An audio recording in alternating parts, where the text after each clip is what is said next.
일석이조라는 말을 들으면 언제나 기분이 좋은 것 같아요. 돌 하나 던져서 새 두 마리를 동시에 잡을 수 있다는 것. 참 좋은 말인 것 같습니다. 저런 일들이 실제로 일어나는지는 모르겠지만 저런 유사한 우리나라 속담들이 굉장히 많이 있습니다. 꽁도 먹고 알도 먹고, 도랑치고 가지 잡고, 누이 좋고 매부 좋고. 그래서 이런 속담들은 작은 노력임에도 불구하고 큰 이득을 얻었을 때 저런 속담과 일석이조라는 말을 사용하기도 합니다.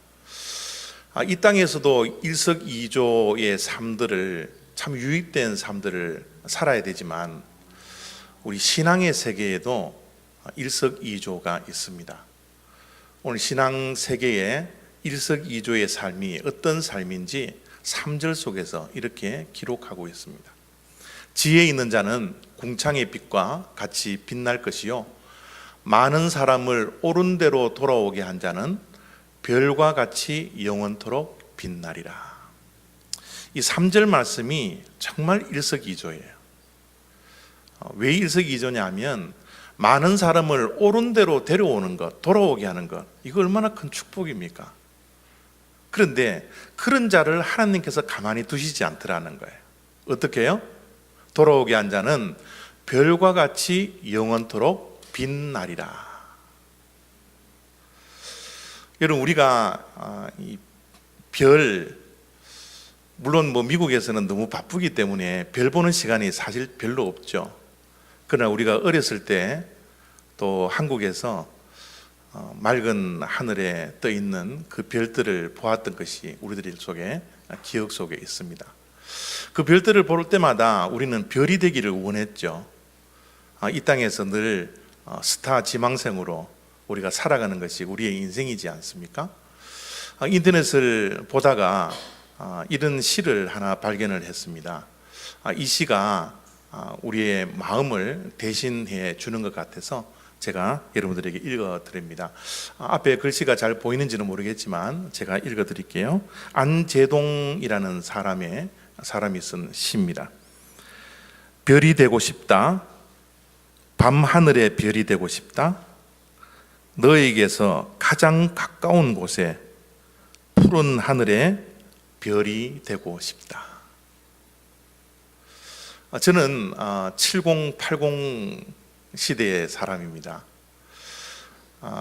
우리가 어렸을 때 윤형주, 지금 장로님이 되신 윤형주 씨가 통기타를 치면서 불렀던 노래가 지금도 우리들의 기억 속에 있습니다. 두 개의 작은 별이죠. 저 별은 너의 별, 저 별은 나의 별. 우리는 뭔가 스타가 되기를 마음속에 늘 품으면서 어렸을 때부터 살아왔던 것 같아요.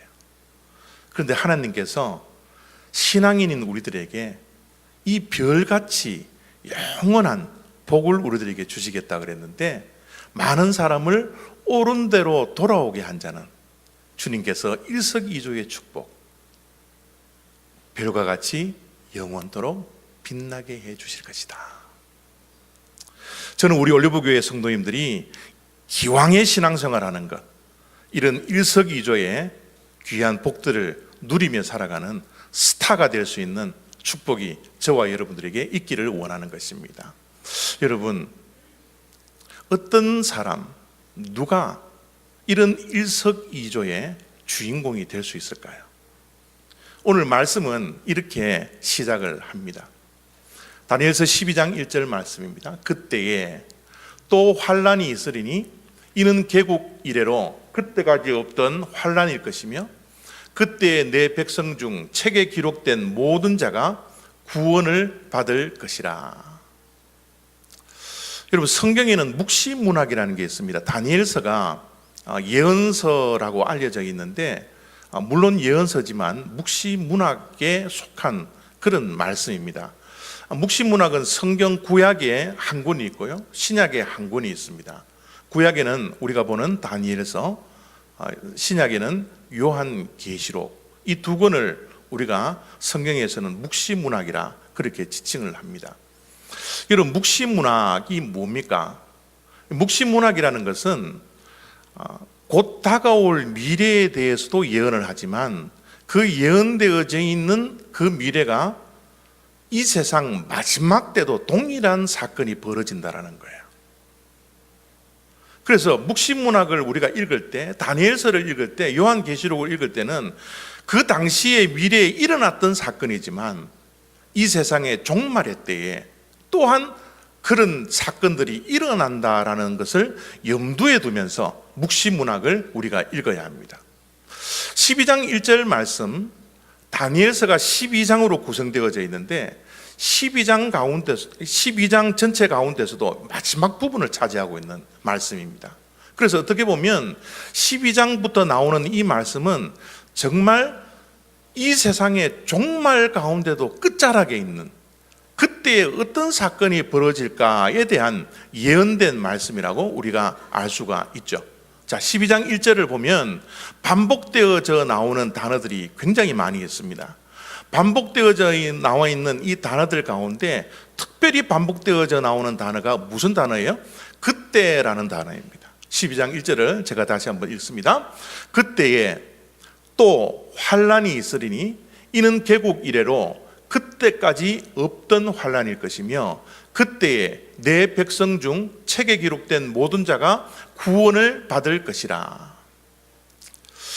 참 성경의 위대한 점 가운데 하나가 뭐냐면 성경은 시작도 이야기해 주시지만 마지막 때도 이야기해 주신다라는 거예요. 우리가 시작을 알고 마지막을 알고 하루하루를 살아간다는 것이 얼마나 큰 축복인지 모릅니다.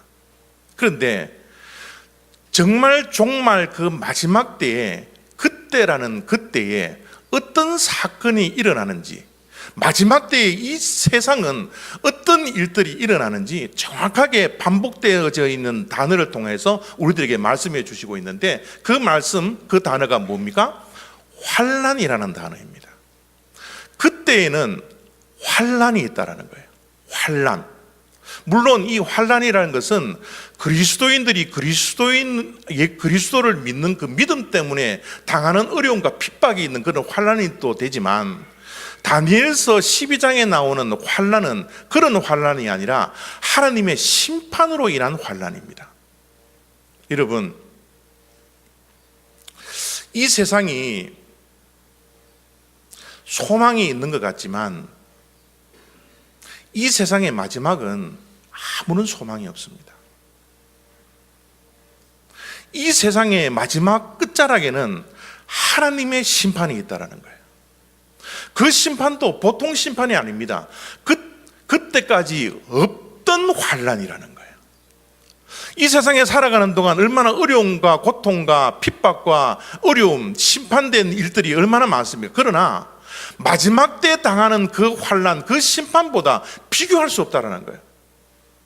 하나님의 마지막 때의 심판, 그것은 우리가 상상할 수 없는 심판의 날, 그때가 이 세상의 마지막 때라, 그렇게 이야기하고 있습니다.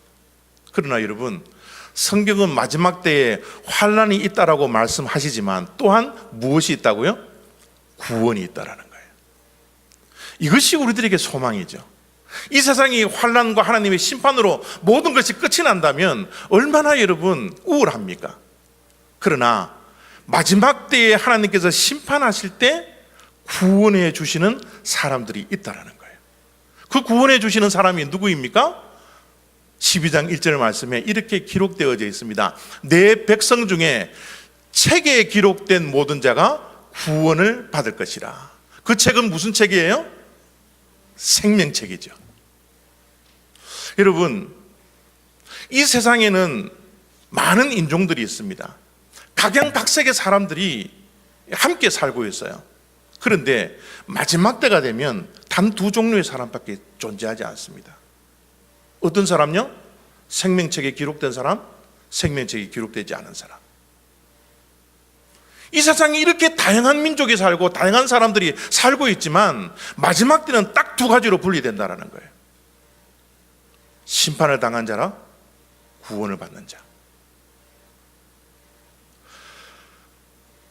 주님께서는 생명책에 기록된 이름, 이 세상에 어떠한 조건을 주시지 아니하고 단 한 가지의 조건을 주셨다고 사도행전에서는 이렇게 말씀을, 요한계시록에서는 이렇게 말씀을 하고 있습니다. 아버지의 생명책에 기록되지 않은 자는 불못에 던져지더라. 그냥 우리가 읽어서 그렇지 사실 굉장히 심각한 말씀입니다. 생명책에 기록되지 않는 자는 마지막 때에 하나님의 심판을 받고 영원한 불못, 지옥불에 던져진다라는 거예요. 우리가 만약 생명책에 기록되지 않는다면 저런 심판과 영원한 형벌 속에 들어갈 수밖에 없다라는 거죠. 생명책에 기록되느냐, 기록되지 않느냐가 얼마나 중요한지 모릅니다. 이 세상에 많은 중요한 일들도 있지만 저거보다 더 시급하고 저거보다 더 중요한 일은 없는 겁니다. 그러면 생명책에 누가 기록될 수 있을까요? 생명책에는 어떤 이름이 기록된다라고 말씀해 주고 있습니까? 착한 사람들요? 이 세상에는 많은 착한 사람들이 있습니다. 착한 일들을 행하는 사람들이 너무너무 많습니다. 그러나 그들이 생명책에 기록된다라고 성경책은 기록해 놓고 있지 않습니다. 지위가 높은 자요? 이 세상에 돈을 많이 벌어서 부자가 된 자요? 지식이 많은 자요? 경험이 많은 자요? 여러분, 어떠한 조건도 생명책에 기록되지 않는다라고 분명히 성경 말씀은 말씀해 주시고 있는 겁니다. 그 단 한 가지의 조건, 생명책에 기록될 수 있는 유일한 한 방법, 그것은 뭡니까? 예수 그리스도 이름입니다. 예수 그리스도의 이름을 믿고 영접하고 입술로 시인하는 자, 그 자만이 생명책에 기록된다라고 하나님의 말씀은 분명히 기록해 놓고 있는 거죠. 사도행전의 말씀도 이렇게 우리들에게 증거해 주고 있습니다. 다른 이로서는 구원을 얻을 수 없나니 천하 인간의 구원을 얻을 만한 다른 이름을 우리에게 주신 일이 없음이니라 하였더라. 다른 이름이 없습니다. 다른 조건이 없습니다. 오직 예수 그리스도입니다. 예수 그리스도의 이름을 믿는 자만이 생명책에 기록되어서 마지막 환난 때에 심판을 면하고 영원한 생명, 영원한 복락을 누린다라고 하나님의 말씀은 우리들에게 말씀해 주시고 있습니다. 오늘 이 아침에 여러분들에게 심각한 그러나 중요한 질문 한 가지를 하겠습니다. 여러분, 구원 받았나요? 지금 이 세상이 종말이 임한다 할 때, 예배드리는 가운데 하나님께서 우리를 불러가신다고 할 때 우리는 심판대였습니까? 생명책에 이름이 기록되어져 있어서 구원의 반열에 서 계실 겁니까? 단 두 가지의 종류입니다. 우리는 과연 구원받은 자들입니까? 여러분, 구원의 확신이 여러분들의 마음속에 있습니까? 여러분, 구원 받으셨나요? 여러분의 자녀들이 구원을 받으셨습니까? 자녀들이 이 세상에서 아무리 성공한 길을 걸어간다 할지라도 구원받지 못한다면 그것은 아무것도 아닙니다. 우리가 이 땅에서 열심히 살고 최선을 다해서 하루하루를 살아간다 할지라도 우리가 구원받지 못한다면, 생명책에 내 이름이 기록되지 않는다면 그것은 아무것도 아닙니다. 교회에 오래 다닌다고 구원받았나요? 구원받았습니까? 구원의 확신이 있습니까? 물었을 때 예라고 대답하는 사람이 구원의 반열에 서 있는 사람입니까? 교회의 직분이 구원받은 것을 보장을 해주나요? 모태신앙이라고 구원을 받습니까? 목사의 자녀라고 구원을 받습니까? 여러분, 어떤 자가 구원을 받습니까? 우리는 날마다 이 심각하고 중요한 문제 앞에 우리의 신앙을 점검하셔야 합니다. 내가 정말 이 시간 주님께서 나를 불러가실 때 내가 내 이름이 생명책에 기록되어져 있는지, 과연 어떠한 사람이 생명책에 기록됩니까? 이 심각한 질문 앞에서 우리가 점검해야 할 한 가지 사항이 있습니다. 물론 구원받는 확신, 여러 가지 구원의 증거들이 많이 있겠지만 저는 오늘 여러분들에게 딱 한 가지를 소개하려고 합니다. 저는 구원받은 자로서의 삶을 확인하는 방법 가운데 하나는 뭐냐 하면 영적 감각을 회복했느냐 회복하지 않았느냐, 이것을 날마다 점검해야 한다라고 저는 믿습니다. 예수 그리스도를 알고 믿는 그 순간부터 우리는 영적 감각이 회복됩니다. 죽어있던 이 감각들이 예수 그리스도의 보혈로 인하여서 이 감각이 살아나는 귀한 기적 같은 일들이 우리의 삶 가운데 있거든요. 여러분, 영적 감각이 회복되었다라는 것은 내가 죄인이라는 죄인 의식을 갖는다라는 겁니다. 예수를 믿기 전에는 내가 그렇게 죄인인 줄 몰랐습니다. 예수님께서 나 대신 그렇게 십자가에 돌아가셔서 피 흘리며 고난당하며 고초당하는 그 일들이 내가 감당해야 할 그 죄악이라는 것을 내가 깨닫지 못했습니다. 그러나 내가 예수 그리스도를 믿는 그 순간 나의 영적 감각을 하나님께서 회복시켜 주셨는데, 그 죽어야 할 그 대상이 예수 그리스도가 아니라 바로 나 자신임을 내가 깨닫는 것입니다.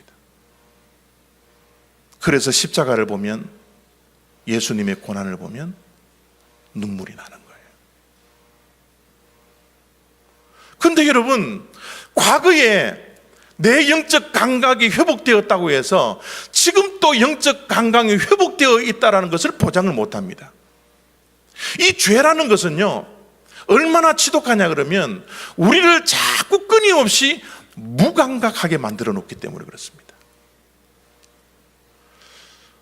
제가 저희 집사람하고 결혼한 지 올해가 30주년입니다. 처음에 집사람을 제가 20살 때 만났는데 언제 손을 잡았는지는 모르겠지만 뭐 어렸을 때 이제 이성이니까 손 잡잖아요. 손 잡을 때는 가슴이 두근두근거렸어요. 가슴이 얼마나 두근거리는지 제가 몸이 막 떨릴 정도로 내가 느낀다라는 것을 알 정도로 이성의 손을 잡으니까 얼마나 떨리는지 모릅니다. 그러나 여러분, 30년, 40년이 지난 지금 집사람 손을 잡으면요, 떨리지가 않아요. 이성의 손을 잡아도 무감각해져 버렸다는 겁니다.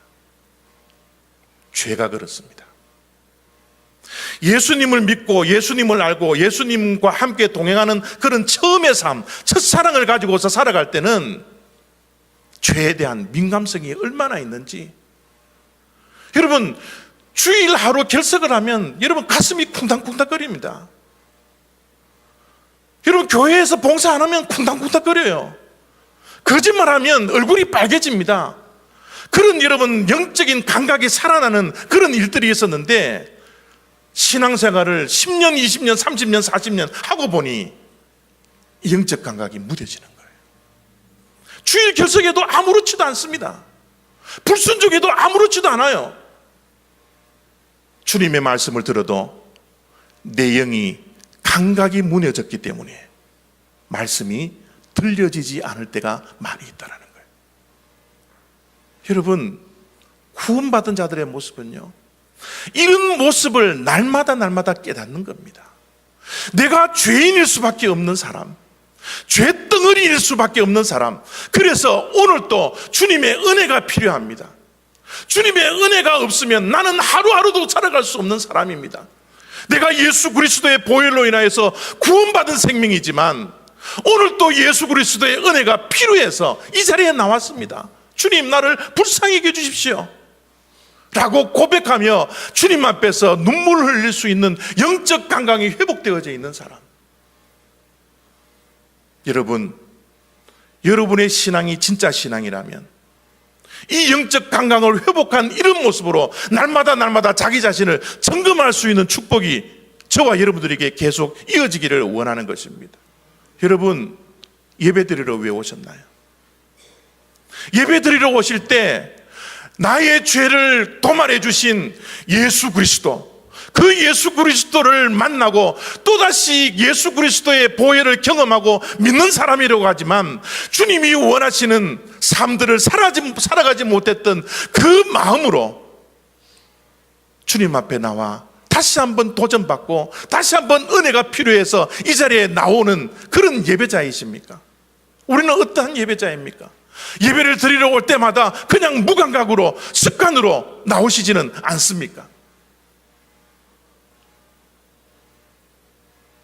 우리가 교회를 다니기 시작하면 기도를 하잖아요. 기도를 하는 내 자신의 모습을 보면요, 야, 여전히 나는 쇳덩어리구나. 정말 매일매일 깨달을 수밖에 없어요. 새벽기도 나와서 기도하면 기도의 내용이요, 목사가 되기 전에 기도 내용하고 지금 내용하고 별반 다를 게 없더라고요. 여러분, 기도라는 것은 내가 하나님께 요구하는 것이 아닙니다. 내 소원을 이루려고 하나님을 이용하는 것이 기도가 아닙니다. 기도라는 것은 하나님의 요구를 내가 들어드리는 거예요. 하나님께서 우리의 인생을 향하여서 요구하시는 그 수많은 요구들을 내가 순종하며 들어드리는 겁니다. 하나님의 뜻을 발견하려고 날마다 몸부림치는 것이 기도의 생활입니다. 내 소원을 이루어가는 것이 아니라 하나님의 소원을 내가 어떻게 하면 이루어갈 것인가, 여기에 대한 간구와 기도를 하는 것이 진짜 기도이지 않습니까? 그런데 저의 기도 생활, 새벽 기도의 생활을 하면 내가 무슨 하나님께 무슨 권리가 있는 것처럼 하나님께 늘 이것 달라 저것 달라, 이것 안 주면 삐끼고 저것 안 주면 화나고, 목사가 되어도 계속해서 그런 모습을 발견하게 되더라는 거죠. 이것이 여러분 죄된 본성의 모습들이지 않습니까? 우리들은 주님의 소원을 이루기 위해서 내 생각과 내 계획과 내 마음을 모든 것을 내려놓고 주님의 뜻에 순종하려는 삶들을 살아가야 하는데, 여전히 내가 그러지 못한 삶들을 살아가고 있더라는 거예요. 이것이 영적 감각이 회복되어 있지 않더라면 이런 죄의식을 제가 어떻게 가질 수가 있겠습니까? 그래서 주님 앞에 나오면 미안한 것밖에 없어요. 죄송한 것밖에 없어요. 하나님의 은혜로 날마다 살아가지만 여전히 하나님의 은혜보다는 이 세상에 그 무엇이 더 필요한 것이 우리들의 모습이기 때문에 하나님 한 분만으로 충분합니다. 하나님이 나의 모든 것입니다. 다윗의 고백처럼 여호와는 나의 목자시니 내가 부족함이 없습니다 라고 십자가 앞에 나와 하나님의 은혜를 간구하며 그런 삶들을 살아가야 함에도 불구하고 주님의 은혜 이외에 다른 알파가 꼭 내 인생에 있어야 되는 것처럼 주님 앞에 기도하며 주님 앞에 달라고 요구하며 권리의 행사를 하려고 하는 나의 모습을 볼 때마다 나는 아직 멀었구나, 나는 아직 부족하구나, 나는 아직 죄덩어리구나. 구원받은 자들의 모습입니다. 주님 앞에 나올 때마다 이 영적 감각이 회복된 모습이 나에게 있는지 없는지를 여러분 날마다 점검하셔야 됩니다. 구원 받았습니까? 구원의 확신이 있습니까? 예, 그렇습니다. 손 들고, 그것이 중요한 게 아닙니다. 주님의 보혈로 인하여서 회복된 내 영적 감각을 회복하여서 내가 그렇게 살지 못함에 대해서 주님 앞에 무릎 꿇고 회개하며 기도하고 눈물을 흘릴 수 있는 사람들, 이런 사람들이 구원받은 자, 생명책에 기록된 사람의 모습이라는 것을 우리는 기억해야 합니다. 하나님의 요구는요, 우리가 이 땅에 살아가는 동안 생명책에 기록되어져 있는 것으로 만족하는 삶을 원하지 않습니다. 구원받은 자, 생명책에 기록된 자, 그 자들에게는 하나님께서 사명을 주세요.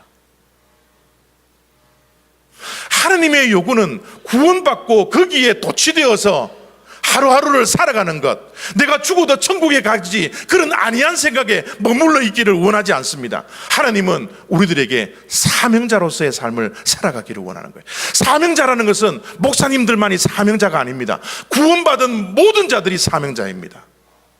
그 사명자, 그 사명이 무엇인지 12장 3절 속에서는 이렇게 기록하고 있습니다. 지혜 있는 자는 궁창의 빛과 같이 빛날 것이요, 많은 사람을 옳은 대로 돌아오게 한 자는 별과 같이 영원토록 빛나리라.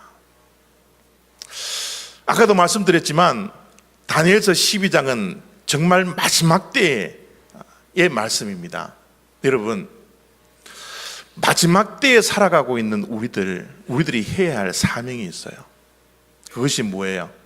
옳은 대로 돌아오게 해야 된다라는 거예요. 그것도 많은 사람을, 한두 사람이 아닙니다. 우리에게 맡겨놓으신 영혼들은 한두 사람이 아니에요. 많은 사람입니다. 이 마지막 때에 살아가고 있는 우리들 정말 시간이 부족합니다. 많은 사람들이 우리들에게 맡겨놓으셨는데 이 많은 사람들을 옳은 대로 돌아오게 하는 것, 그것이 우리의 사명이기 때문에 우리들은 정말 시간이 없는 사람들입니다. 옳지 않은 곳으로 가는 자들은 가지 않아야 할 곳을 가는 자들입니다. 잘못된 길을 가는 자예요. 다시 말씀드리면 죽음의 길로 걸어가는 자들입니다. 생명의 길로 예수 그리스도를 믿고 영접하여서 생명의 길로 걸어가야 하는데 죽음의 길로 걸어가는 자들이 얼마나 많은지 모른다. 특별히 마지막 때는 수많은 사람들이 죽음의 길로 걸어가고 있다는 거예요. 여러분, 죽음의 길로 걸어가는 자들이 특징들이 있는데요. 여러분, 죽음의 길로 걸어가는 자들의 특징이 뭔지 아세요? 모른다라는 겁니다. 자기가 걸어가는 길이 옳은 길인지 나쁜 길인지, 이것이 생명의 길로 걸어가는지 죽음의 길로 가는지 그 자신은 모른다라는 거예요. 그래서 우리가 뭐 해야 합니까? 전해야 하는 겁니다. 옳은 대로 걸어갈 수 있도록 복음을 전하고 예수 그리스도를 전하지 않고서는 그들이 걸어가는 길이 어떠한 길인지 모르기 때문에 우리들은 나가서 복음을 전해야 되고 예수 그리스도를 전해야 합니다. 이 세상의 마지막은 하나님의 심판이 있다는 것을 우리가 가르쳐야 합니다. 제가 우리 교회에서 늘 말씀드리지만 우리 인간의 눈의 구조라는 것이 참 재밌습니다. 여러분, 우리의 눈의 구조는 밖을 향하여 있습니다. 안을 향하여 있지 않아요. 밖을 향하여 있기 때문에 늘 남을 볼 수 있습니다. 그러나 불행하게도 내 자신을 볼 수가 없어요. 그게 우리의 눈의 구조입니다. 내 자신을 내가 볼 수 없기 때문에 남이 전하지 않고 남이 가르쳐 주지 않고 남이 인도해 주지 않고서는 내가 죽음의 길로 걸어가는지 내 자신은 모른다는 거예요.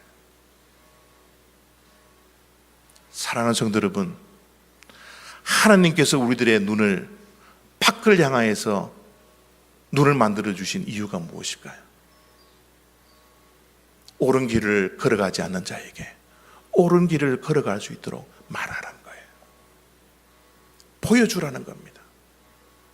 죽음의 길을 걸어가는 자, 그 자기 자신을 성찰할 수 있는 능력이, 눈의 구조가 없으니 그 사람을 볼 수 있는 눈을 가진 너희들이 복음을 전하고 생명의 길로 인도하라고 우리의 눈의 구조를 그렇게 만들어 놓으셨다는 것을 기억해야 합니다. 여러분, 하나님께서는 우리가 마지막 때에 많은 사람을 옳은 대로 돌아오게 하는 자가 되도록 사명을 주셨는데, 이 사명은 우리들에게 짐을 주기 위해서 주신 사명이 아니라 우리들에게 뭐예요? 복을 주시기 위해서.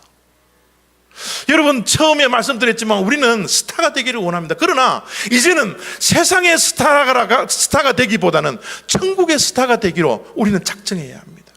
여러분, 세상의 스타는 어떤 스타들입니까? 제가 미국에 와서 불꽃놀이를 하는 것을 보면요, 저게 꼭 세상의 스타 같아요. 불꽃놀이는 뭡니까?